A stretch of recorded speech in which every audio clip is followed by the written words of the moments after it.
Eric, now it's time for a little more shine on you. We call this Around the Cage with Eric Nicksick. So we got some questions for you, my man.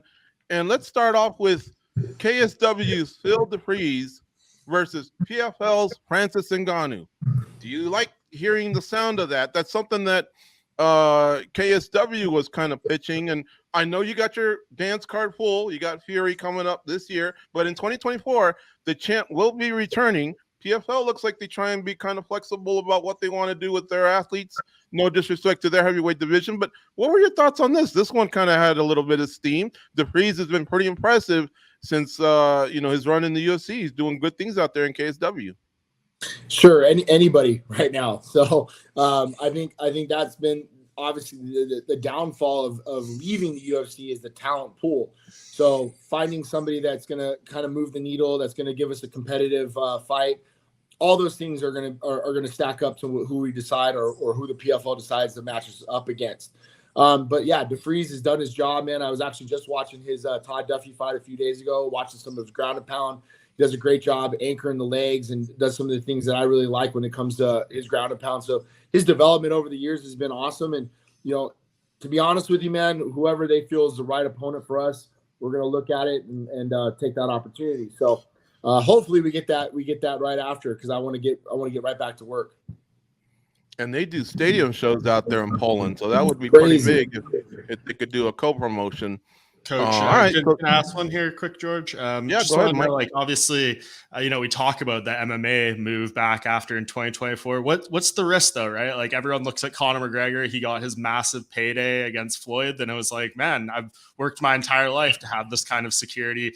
Now it's time to enjoy it. Francis has had a very trying, ordeal to get here, been through a lot in his life.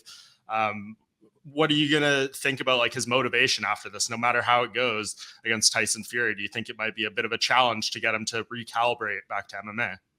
I mean, it could be, and I think we'll have to cross that bridge once we get there. But the one thing that I do appreciate about Francis is the fact that, like, his motivation has never been about dollars. It's been more about the freedom and being able to do things the right way. So, it is interesting to think. I mean, this guy's going to have money that he's never going to have to do anything for the rest of his life if he doesn't want to, but he is a competitor.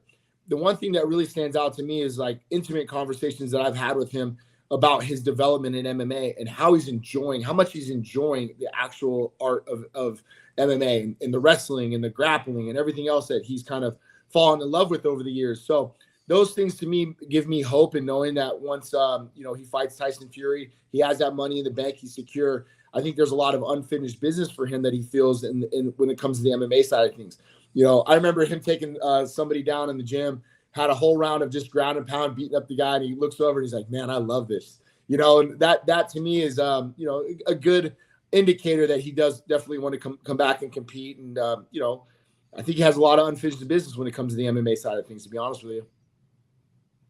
And just one more, sorry, if I can go again, as far as, like, the training, obviously there's not a ton of time here. I know Francis has been, like, his first love was boxing. I think he has a lot of appreciation and respect for the technique in the game, probably on a different level than Conor did with Floyd. But in terms of, like, adjusting the skill set, what he brings in there, like, I know you're not going to be his primary boxing coach for this, but, like, your opinion, how much focus should go on to trying to nail the boxing fundamentals, or how much reliance can be like, hey, maybe we have something a little more awkward here that Tyson hasn't seen that we could use to our advantage and try to build and bank on that for success in the fight?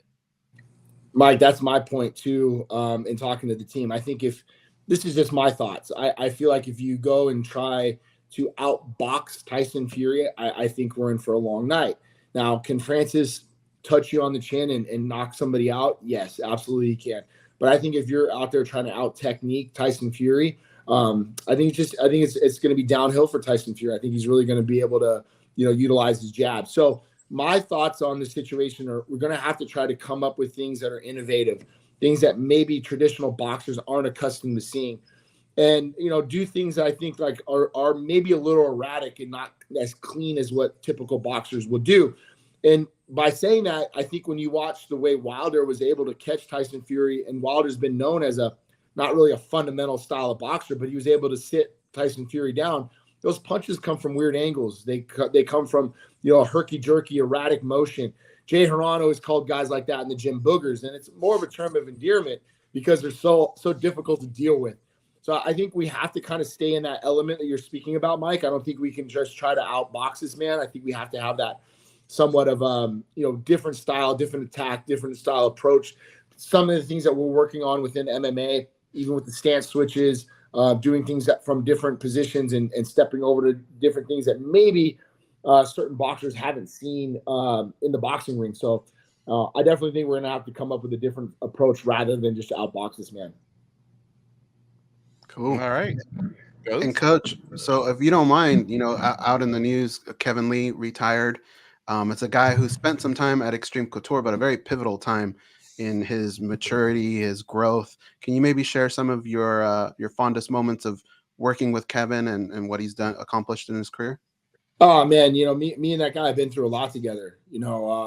He's always been a good friend of mine. I actually rode him the night of the fight when he was on the Strickland card. I was hoping to be able to catch him before he fought, unfortunately, but when we got there, he was already fighting. So I mean, dude, he's going to be near and dear to my heart forever, just simply alone just because of the flawless lineage that him and I share. And man, I was in his corner I think for 4 fights, and he's always been a good friend. One of my favorite memories of Kevin, I think, was when we fought Barboza. We're literally in the hotel room, and we watched the tape over and over and over. I'm a tape guy as it is, but Kevin was kind of buying in on watching a lot of tape, and Kevin goes, "I want to watch it one more time." I was like, "Man, I'm pretty sure we saw everything we need to see. We're actually about 20 minutes away from getting on the shuttle to go down to the arena and fight." And he plugs it on, and he starts seeing something out of Edson. He's like, "Man, I feel like he taps his hands every time he does this," and started to see these other reads that we didn't see. So we were like, "Oh shit, let's go back and watch another fight." And we did. And then that same thing he was talking about came up, and that same thing we talked about came up. And then, sure as shit, his read was correct. And that was what he said right away. He's like, "I'm going to get in. Once I see him do this, I'm shooting that double, and I'm going to take him down." So, one of my favorite moments of Kevin, just seeing his fight IQ develop and, utilizing his vision, his eyesight. And that was one of my favorite fights he's ever had, man. I felt like he beat Edson Barboza, worse than Khabib, other than the whole spinning, kick and almost knocking his ass out. But other than that, it was a devastating fashion. And, he's just a guy that I've always enjoyed having in the room. He's always been a ray of light in the room. We always joke around and have a good time, man. He will be missed. I congratulate him on a great career. I know part of him probably didn't want to hang it up because of, he probably heard Robert in his ear. I think Robert, the moment Follis met Kevin, I remember being in the locker room and Robert coming over to me and saying, "This kid will be world champion one day," and Robert truly believed that. And he was close. He was damn close to achieving that goal. So, but I know Robert's looking down and he's certainly proud of Kevin Lee. Awesome. He sure was close, man. He gave Ferguson hell early on in that fight. And we have some great memories with him too. He used to live in Vegas. He used to come in and co-host a lot. We did a military trip with him. I wish him the best. But yeah, he was definitely an incredible talent. Folks, I want to focus on the chat. If you have a few more questions, we have a few more minutes here on the Spinning Back Clique. Mike, it's back to you though. What you got for the coach? Yeah, I see a lot of people, Eric, asking about Sean Strickland. Obviously a great win for him. We know right now that it seems like Izzy and Drickus are going to fight in Sydney, but that's not confirmed. We don't know exactly how Drickus is feeling coming out of the fight with Whitaker. Are you guys talking, like, if the UFC calls us for a title fight in Sydney in 8 weeks or something, is that something you're already preparing for in the back of your head in case that comes around? I think you have to. I think you really do. And that's the thing with Sean. My main concern is not him being prepared, just making sure his weight was within striking distance to make that championship 185-pound limit. So being prepared and being ready for this, I mean, it's very hard to say you're going to get a short notice title fight, but it is one of those situations. I think when you look back at the history of this division, guys will be there fight night. The Whitakers and Romeros and fights get scrapped. So, that's why they have backups. And it'd be interesting to think if they do book this with Sean Strickland be a backup fighter for this event. So he does need to stay ready because that phone might ring. at any moment, and I don't want to be behind the 8 ball. I want to be ready to go and get this taken care of. So I think Dricus did the job he needed to do. I did not think he was going to beat Robert Whitaker amongst others, but the way he did it and the fashion he did it, credit to him, man. He certainly deserves that shot. So we'll see what the UFC decides to do. Sean's not one guy to, sit around and wait. He's a fighter by nature. I think chess-wise, he should sit around and wait, play a little bit of chess and wait for that, because I think if Izzy wins, you're shooing for that title shot. So it'll really depend on what he wants to do and what the UFC proposes. Eric, I got one from the chat room here. Marcus Williams says, do you think Francis Ngannou's long-term earning potential would have been greater as UFC champ, who was the first to defeat John Jones, over boxing Tyson Fury, and what we know out of the potential payday there? Hard to say, because I don't know the actual figures of what he's getting paid for the Tyson Fury fight, and I think you have to look at both sides of risk versus reward in the regards of that was something that did, I'd say, bother Francis, but it was one of those things he didn't feel like he had any security if he were to lose to John Jones and lose his belt, where that pay deduction would have gone to. So I think he just made the right call for the business side of things. People kept saying he's scared and he's this and he's ducking. No, he's just backing up what he's trying to do for his future. That's all. And if I said, hey, look, man, you can step outside of the UFC for 2 years and go make 40 million or whatever that number is, and then possibly come back or rectify things and fight John Jones, we're still from the side of saying that fight's not off the table. I know Dana's saying that it's a never, but we've known Dana to go back on some things in his time as well, because look, man, he's a smart businessman. That's the fight to make later on down the line. If that's a fight that's still, within striking distance, we can make it happen. But at the end of the day, I feel like Francis maximized his value by stepping out and getting this Tyson Fury fight. I think he's going to be making a whole lot of money. And he has a guaranteed payday with PFL already lined up after that. Mm-hmm. So that's something that a lot of people need to consider as well. So that's great for him. Don't forget the sponsorships too, man. The sponsorships can be out of control in boxing.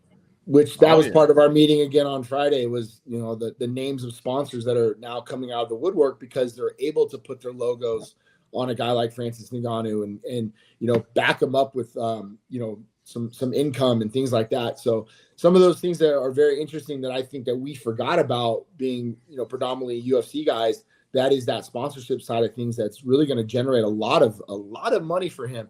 Just hearing the numbers of what these guys get off their Instagrams alone, just for per post, what his YouTube channel is going to be doing and all these other things. I'm proud of him, man. He's really maximized his value. This is something that I remember sitting down and having those conversations with him during COVID, of just hearing him lay out the roadmap of what he wants to accomplish, all within, to be honest with you, staying within the UFC, right? Like he wanted to do those things under the Zuffa UFC boxing banner and do all those things together. Unfortunately, it didn't work out that way, but still that roadmap was very much in front of him and what he was able to accomplish. Eric, let's see if we can squeeze 3 more quick ones in, all right? Billy247 says, I'm curious as to who is a name at Extreme Couture that we need to keep an eye on for a UFC debut soon, or who might just be the next big thing coming out of your gym? Oh man, I got this kid named Mateus Camilo. He'll be fighting on Sean Merriman's Lights Out. And I'll tell you what, man, he's a throwback. And you've guys seen him in the gym.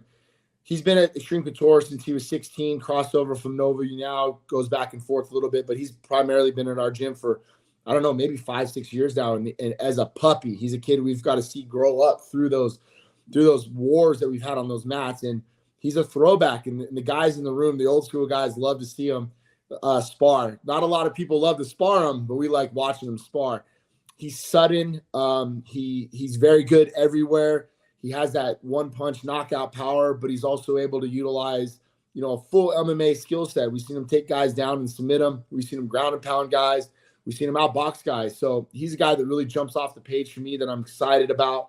Puni Pagoa. Puni's another one, transfer from Hawaii, kid we've had for quite a while at Extreme Couture. Shit, when I think about Puni, I just see this little boy. Now he's one of the veterans kind of on the floor to the young Hawaiian crop that keeps coming in. But Puni's another guy you got to keep your eye on. He's with signed with LFA. He won his last fight, knockout again. The thing I love about Puni, and this is a true story, I was watching his rounds before he went and fought. His overall development, he's primarily a striker and a guy who shied away from a lot of the wrestling and grappling side of things because he just wanted to knock guys out. He really dove into the other aspects of MMA, and being able to watch him grow and develop. I literally had tears in my eyes after watching his last rounds because, a guy that wouldn't want to take somebody down because he didn't want to expose too much energy, he was doing the things that were presented in front of him instead of forcing them. The takedown was there, it presented itself. He saw the read, took the guy down, utilized his ground and pound to finish the round out. Seeing guys being able to develop under that Extreme Couture banner has really made me proud to see these guys coming up through the ranks. And Puni's one of those guys I think you got to keep an eye on. Don't leg kick me for saying this, but can you tighten up the next two? Because I really want to get them in. Here we go. Let's go. Zuckerberg versus Musk. Are you in? Should either one come into XC, or is that just nonsense you want nothing to do with? Gimmick fight. Okay. Tabora versus Aspinall. Any thoughts here? I think Tabora used to do the Vegas circuit a little bit. Did you ever get any sessions in with him? Any thoughts on him versus the Englishman?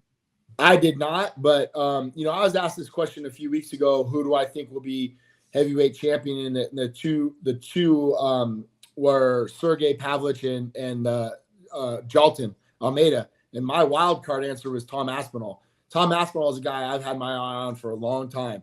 I think this dude is uber talented. I think he does so many things well in the cage. The injury is so unfortunate. I was there. I was in London when I saw it happen. But he's a guy that I think can be that perennial UFC champion for a long time with his talent, with his skill set. So I'm really looking forward to that fight. I think Aspinall really is the cream of the crop in that division. That next up, if you will, or the guy to come up and challenge John Jones, I think he's a serious threat for that division.